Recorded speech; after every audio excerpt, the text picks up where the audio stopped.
कृषि helpline channel में किसान भाइयों का स्वागत है। आज हम आए हैं मलकीत के प्लांट में और आज हम कंबाइन की वर्किंग के बारे में किसान भाइयों को बताएंगे। और हमारे साथ हैं मनोज कुमार जी मलकीत कंबाइन से, वो हमें बताएंगे कि कंबाइन कैसे काम करती है। सबसे पहले भारत देशवासियों को मेरा नमस्कार, नमन, प्रणाम। और मैं आप लोगों को सबसे पहले बताना चाहूँगा कि बहुत सारी फसलें ऐसी हैं, गेहूँ हो गया, सोयाबीन हो गया, चना हो गया, अरहर होगी, मक्की हो गई, ये सिर्फ कंबाइन हार्वेस्टर से ही करती है। जैसे पहले का ज़माना था वहाँ पे सारी ये फसलें हाथ से कटती थी, जैसे लेबर की शॉर्टेज होती रही और लेबर की शॉर्टेज होने की वजह से कंबाइन हार्वेस्टर अपनी होद में आई। कंबाइन हार्वेस्टर से दो पार्ट होते हैं। सबसे पहले जिसमें एक कंबाइन आ जाती है, ये दूसरा इसके पीछे लगता है कटर। वो ये कटर इसलिए लग रहा है, इस समय आपको दिख रहा है क्योंकि ये वर्किंग में नहीं है। ये किसी एक जगह से दूसरी जगह पे लेके जाने के लिए इसको पीछे लगा देते हैं, लेकिन जब इसको वर्किंग पे करना होता है वो कटर आगे आ जाता है। वो कटर और इनकी टेक्निकली सबकी वेयर एंड टेयर होती है, लेकिन सबका काम करने का तरीका एक ही है। फसल को काटेंगी, थ्रेशर करेंगी और थ्रेशर करने के बाद जो दाना है ऊपर टैंक में चला जाता है। टैंक से डिस्चार्ज होकर के द्वारा इसको ट्राली में भेजा जाता है। ट्राली में भेजने के बाद इसको मंडी में ले जाके इसको सेल किया जाता है। अब हम लोग आगे बात करेंगे टेक्निकली। टेक्निकली में क्या होता है कि कोई भी कंबाइन हार्वेस्टर खरीदने के लिए तीन चीज़ें मेन विशेषताएं हैं। एक इंजन कौन सी कंपनी का लग जा रहा है, दूसरा टायर कौन से लग रहे हैं उसमें, और तीसरा उसके अंदर टेक्निकली में मेन विशेषताएं क्या हैं। देखिए, भारत में जितनी भी कंबाइनें बनती हैं सब में सबसे ज़्यादा बिकने वाला इंजन अशोक लेलैंड का है। उसमें 101 HP में 6 सिलेंडर इंजन रहता है, जो आज की डेट में लग रहा है। ये BS3 नॉर्म A में आ रहा है और इसकी टेक्निकली में अगर जाएंगे तो ये 1 घंटे में 6 से 7 लीटर डीजल बाय रोड में पीता है। और अगर वर्किंग में देखेंगे, जैसे जैसे लोड पड़ता जाएगा तो इसका डीजल खपत बढ़ती जाएगी। और काम करने की अगर हम लोग कैपेसिटी में जाएंगे तो ये अलग अलग फसलों के ऊपर डिपेंड करता है कि ये 1 घंटे में कितना काम करती ही हैं। जैसे गेहूं में देखेंगे, गेहूं में ये 1 घंटे में 3 से 4 एकड़ का काम कर देती है। लेकिन अगर आप इसके उल्ट जाएंगे धान में तो ये आधे से भी कम रह जाता है। ये 1 घंटे में 1.5 से 2 एकड़ का काम करती है। अब इसके उल्ट जाएंगे सोयाबीन में, क्योंकि वो सोयाबीन और धान एक ही टाइम पे आता है। कुछ भारत के राज्य ऐसे हैं जहाँ पे सोयाबीन बहुत ज़्यादा होता है, कुछ राज्य ऐसे हैं जहाँ पे धान बहुत ज़्यादा होता है। मैं किसी एक फसल का नाम नहीं ले रहा हूँ।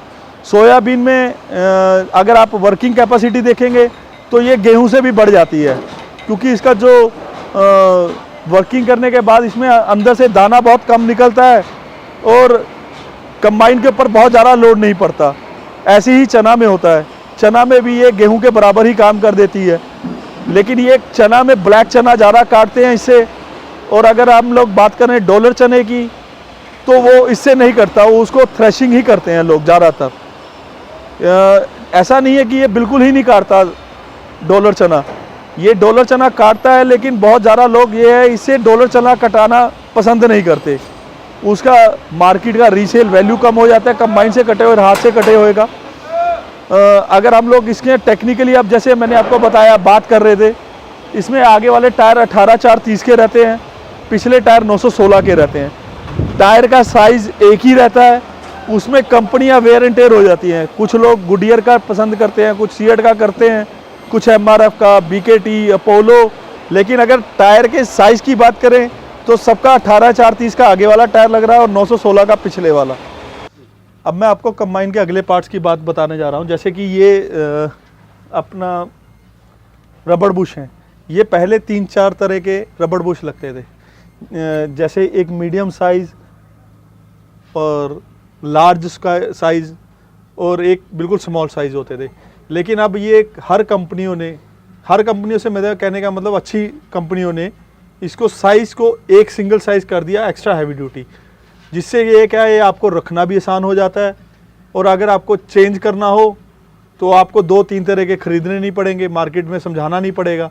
एक ही तरह के रबड़ बुश का ये बेनिफिट है। डीजल टैंक पहले अगर आप देखोगे 250 लीटर का हुआ करता था। आप MP में आपने अगर फसल काटने जाती थी तो कई जगह पे डीजल की बहुत ज़्यादा शॉर्टेज होती थी, तो डीजल टैंक 200 लीटर बनाना चालू किया था कंपनियों ने, फिर इसको बदल के 250 लीटर का किया, फिर 300 लीटर का किया। आज की डेट में ये डीजल टैंक 380 लीटर का है।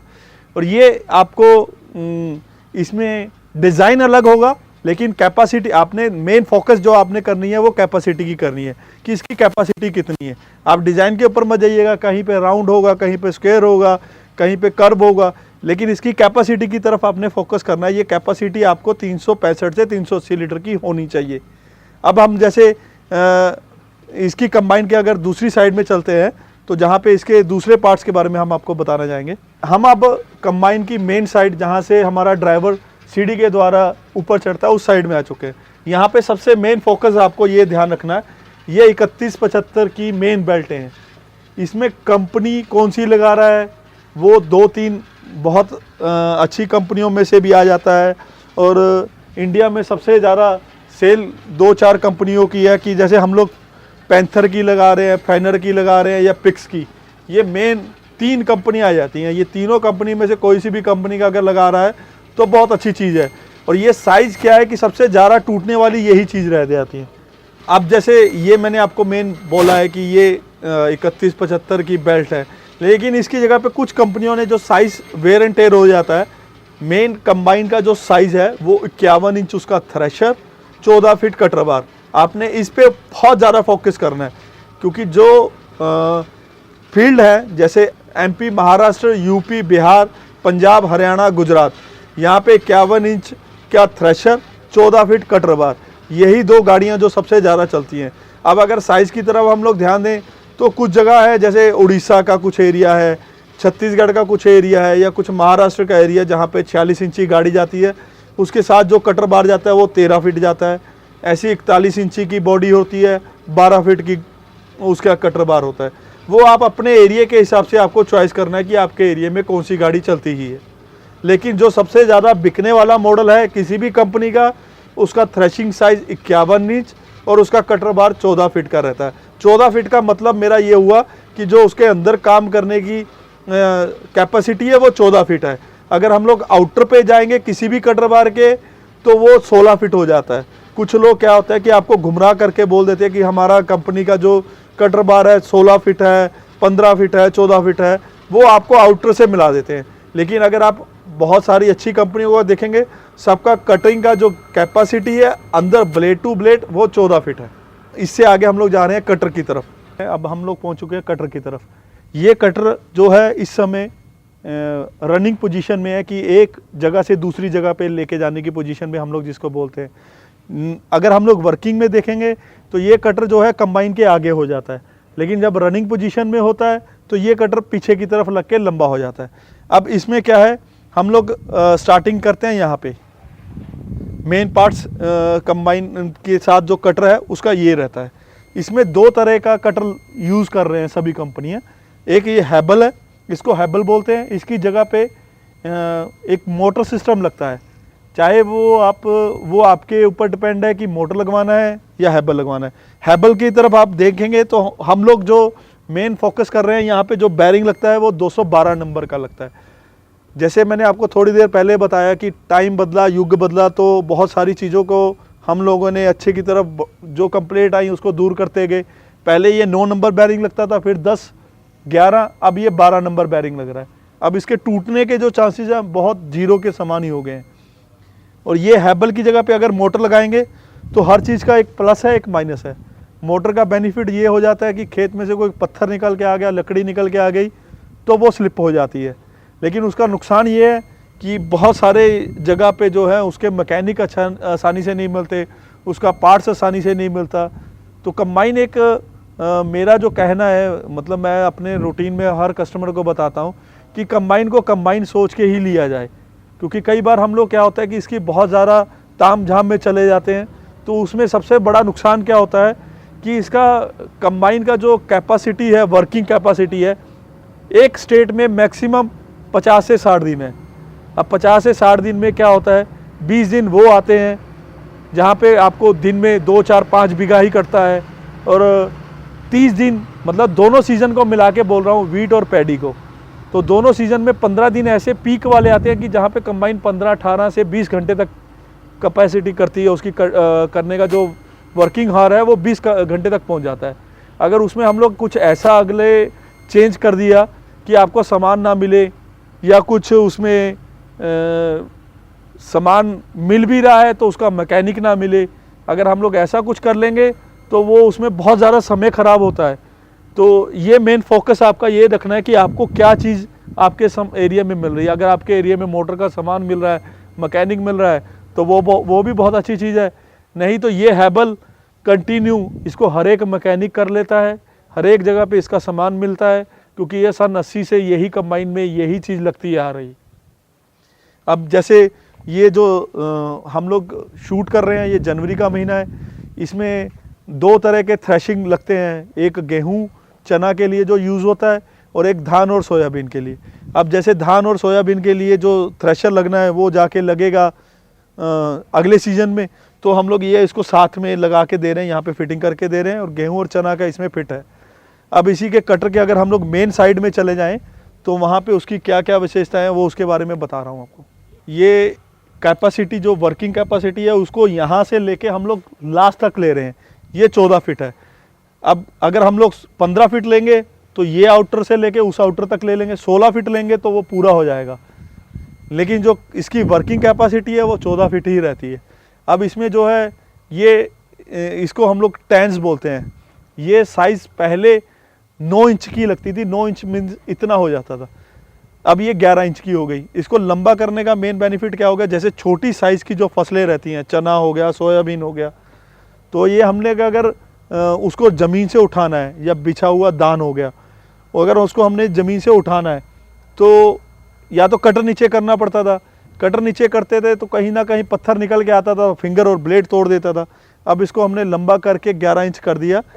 11 इंच करने से ये जो आपको कटर को उतना नीचे नहीं करना पड़ता, उसको थोड़ा सा ऊपर उठा के आसानी से उठा लेते हैं हम लोग। अब इसमें जैसे हमने पहले बताया, ये हम लोग इसमें रील के जो पाइप है 5 लगा के दे रहे हैं। इसको 5 की जगह पे 6 2 तरह का लग ही रहा है, एक कई जगह पे 5 का लग रहा है, कुछ जगह पे 6 का लग रहा है। हम लोग इसको रेफरेंस 5 का करते हैं। 6 का बेनिफिट जो है गिरे हुए धान में या चना में आता है, लेकिन उसका नुकसान जो आता है वो गेहूं में आता है, क्योंकि इसकी जो ऊपर के गेहूं जो खड़ा रहता है उसके ऊपर से लिपट जाके बाहर निकल जाता है। वो आप अपने एरिया में देखिए कि आपके एरिया में कौन सी फसल सबसे ज़्यादा है, उस हिसाब से इसको वेयर एंड टेयर कर सकते हैं। सबसे मेन फोकस करने वाली बात जो ये है कि कंबाइन में टोटल 6 टायर लगते हैं, 2 बड़े 18 4 30 के और 4 टायर पीछे के, 2 कटर के, 2 ट्रॉली के। लेकिन आपने मेन फोकस ये करना कि ये चारों साइज़ जो टायर के एक ही साइज़ के हों, मतलब ये 916 के ही हों, या 825 के लग रहे हो तो वही सेम हो, 750-16 के लगा रहे हैं तो वही हो। पर मैं अपनी तरफ से जो आपको बोलना चाहूँगा कि आप 916 का ही टायर जो है रेफरेंस करिएगा। इसका जो है टायर का साइज़ बड़ा होने की वजह से पंचर होने के और फटने के चांसेस बहुत ही कम हो चुके हैं। जब से हर कंपनी ने 916 का टायर लगाना चालू किया है तो इसमें जो कंप्लेंट है बहुत कम आ गई। अब वही फिर दोबारा से कंपनी आई थी, इसमें 916 का बहुत सारी कंपनियां बना रही हैं, जेके बना रही है, अपोलो बना रही है, सीएट बना रही है, बिरला बना रही है। वो कंपनी आप अपने हिसाब से जो चॉइस करके ले सकते हो। पहले हम लोगों ने जैसे देखा था कि कंबाइन के पीछे कटर रनिंग की पोजीशन में था, अब हम लोग आपको दिखा रहे हैं कि ये वर्किंग की पोजीशन में कैसे आएगा। आइए, ये आगे का फीडर जो है वो कटर के साथ में वो उसमें चला जाएगा और उसको आसानी से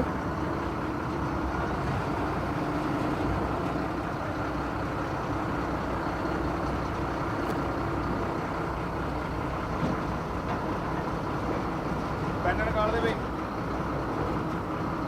आजा पेन काट दो, पेन मारो।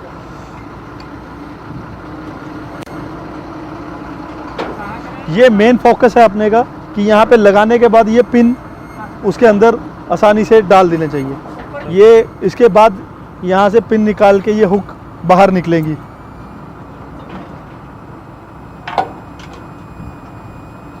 ये दोनों साइड में रहता है, इस साइड में भी और परली साइड में भी।